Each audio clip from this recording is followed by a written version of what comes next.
Bonjour mes amis. L'asthme et les allergies en général sont en augmentation actuellement dans le monde entier, sans que la cause de cette augmentation soit clairement connue. Cependant, cette augmentation peut s'expliquer par plusieurs facteurs tels que le changement de mode de vie, le réchauffement climatique et la pollution de l'air.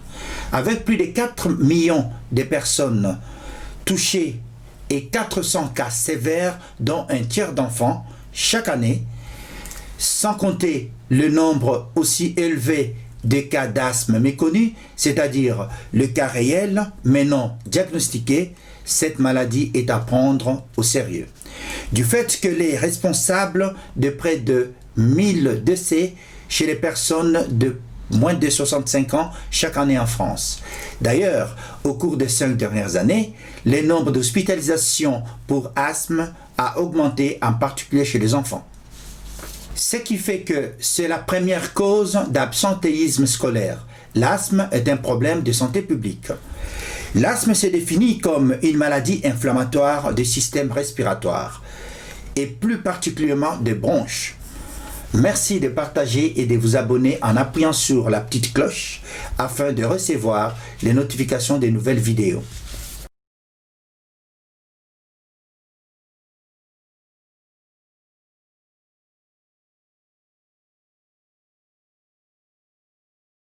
Rappel physiologique. L'air que nous respirons arrive aux poumons pour oxygéner le sang. En passant par la trachée, arrive aux bronches, puis aux bronchioles. Alors, quand il y a crise d'asthme, il se passe deux phénomènes. Une contraction de muscles qui entourent les bronches. 2. Il y a une inflammation qui se traduit par un gonflement de la paroi intérieure des bronches, qu'on appelle édème bronchique, et par une hypersécrétion bronchique, c'est-à-dire une sécrétion plus abondante de mucus. Je vous rappelle, le mucus, c'est une substance visqueuse qui tapisse l'intérieur des bronches et qui aide à l'élimination des particules inhalées. Ces deux phénomènes aboutissent à une réduction des calibres des bronches et donc à une diminution des flux aériens, surtout lors de l'expiration. C'est-à-dire l'air a du mal à rentrer et surtout à sortir. Autrement dit, les deux composantes de l'asthme sont, d'une part, il y a une inflammation et d'autre part, il y a une spastique qu'on appelle spasme. Je m'explique. L'inflammation provoquée par la réduction du calibre de la bronche, c'est-à-dire le muscle qui entoure le bronche va s'épaissir, ce qui empêche l'air de parvenir jusqu'au poumon pour oxygéner le sang, d'où la présence d'un essoufflement. Et d'autre part, une spastique ou un spasme, c'est-à-dire la bronche va se fermer et l'air a du mal à sortir, d'où le sifflement à l'expiration, comme un ballon qu'on n'arrive pas à dégonfler.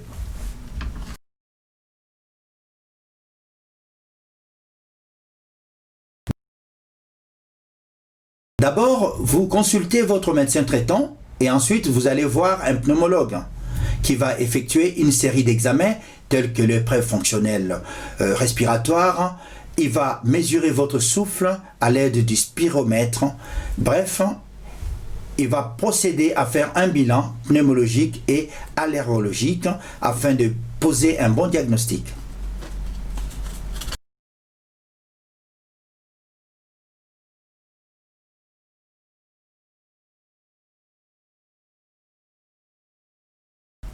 À ce jour, il n'y a pas de remède pour l'asthme, donc on ne guérit pas l'asthme à ce jour.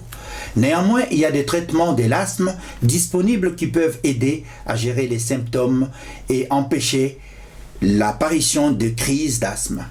Il y a en effet deux catégories de médicaments. Il y a le traitement des crises et il y a le traitement de fond. Je commencerai par vous parler du traitement des crises. Tous les traitements des crises permettent de réouverture des bronches. Ils appartiennent à des familles de médicaments qu'on appelle les bronchodilatateurs et les corticoïdes. Tandis que le traitement de fond, les corticoïdes, par voie inhalée, constituent la base du traitement de fond, c'est-à-dire que son objectif est de tapisser les parois des bronches et exercer une diminution de l'inflammation, ainsi que de réduire la production de crachats, de la toux et de l'essoufflement.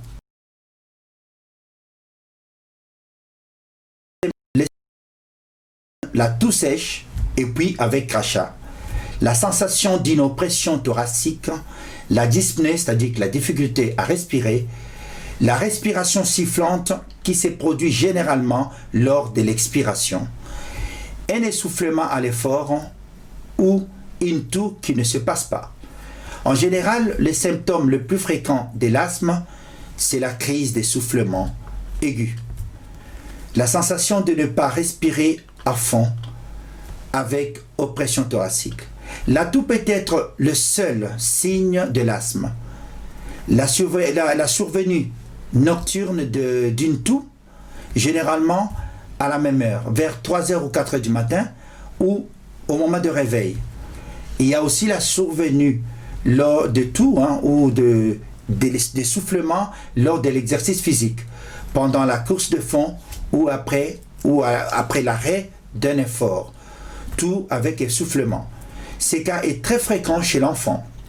À l'occasion de l'exposition à des fortes concentrations d'allergènes, par exemple en présence des pollens au printemps, lors de la tonte du gazon ou en compagnie, quand on est en compagnie des animaux domestiques, chats, chiens, ou lors de différentes températures, quand il fait froid ou chaud, chez les asthmatiques, ça peut déclencher des crises. Même les situations émotionnelles, rire, colère, pleurs. Les facteurs de risque de l'asthme sont d'abord génétiques. Allergie et asthme chez les parents. Et ensuite, il y a les facteurs environnementaux. La présence d'allergènes dans les habitations et à l'extérieur. Parmi les facteurs externes, nous avons les tabagismes passifs ou actifs, les pollutions atmosphériques de type pollen, et il y a aussi les irritants, tels que les sprays domestiques, l'humidité, les infections virales ou bactériennes. Il y a aussi les allergènes et polluants à l'intérieur, tels que les acariens, les moisissures, les poils d'animaux, des compagnies. La crise d'asthme correspond à une aggravation suivie des symptômes d'asthme.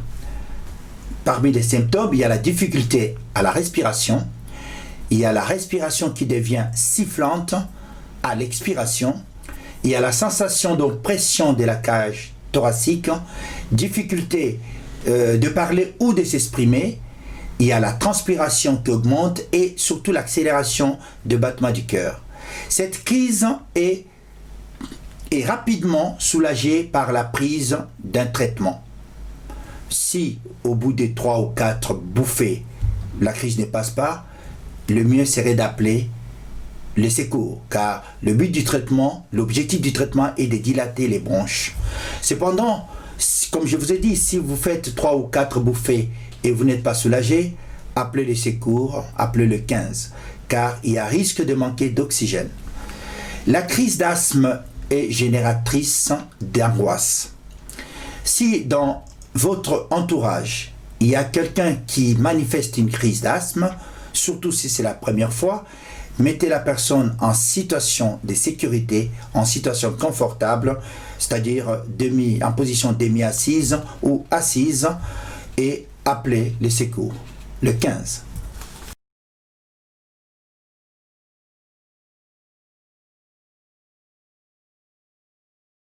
Tout d'abord, les personnes asthmatiques devraient éviter ou minimiser les contacts avec les substances de déclenchement.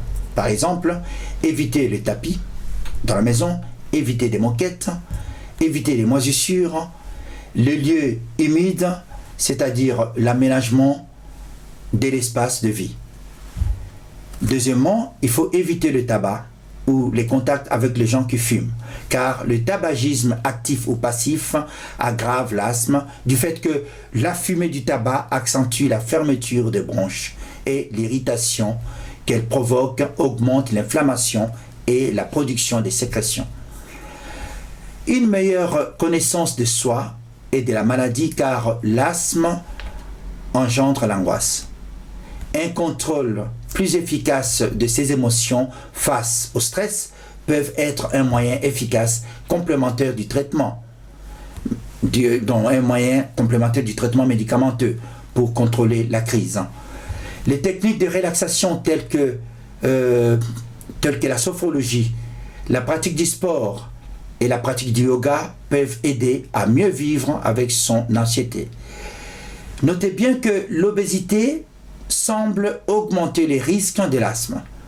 Une hygiène de vie incluant un poids équilibré contribue à un meilleur contrôle de la maladie. Pour conclure, nous avons vu que l'asthme se traduit par une hyperréactivité bronchique, c'est-à-dire une sensibilité excessive à certaines stimulations, telles que les contacts allergiques, le froid, le tabac et la pollution atmosphérique.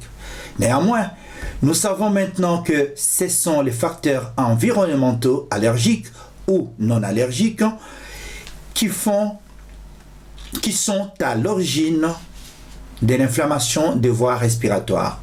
C'est-à-dire que les asthmes ne sont pas tous d'origine allergique. Cela étant, les causes de l'asthme chez l'enfant, diagnostiquées avant l'âge de 12 ans, sont pensées être dues à une plus forte influence génétique, alors que l'asthme d'apparition tardive est plus susceptible d'être en grande partie dû à des facteurs environnementaux. Toutefois, le risque d'évolution vers la gravité, c'est-à-dire présence des crises fréquentes malgré le traitement, peuvent être évités le plus souvent par un traitement médicamenteux adapté et régulièrement suivi. Ainsi, par des mesures de prévention simples relatives à l'environnement, telles que arrêt de tabac, l'éloignement de l'animal domestique auquel l'asthmatique est sensibilisé, ainsi l'atout qui se prolonge anormalement ou qui se répète plusieurs fois dans l'année doit évoquer l'asthme. Pour cela, il est important de consulter votre médecin afin de poser un diagnostic. Enfin, le décès pourrait être évité dans leur grande majorité, car ils sont le plus souvent liés à un mauvais suivi de traitement de fond. Conseil, ne jamais se séparer de son traitement habituel. Je termine cette émission comme d'habitude par le conseil de ma mère qui me disait en tétéla que papa dembaki dekamanyamase, ce qui veut dire en français papa être en bonne santé est mieux que d'avoir un bon repas composé du riz, de la viande et du poisson. Je vous remercie.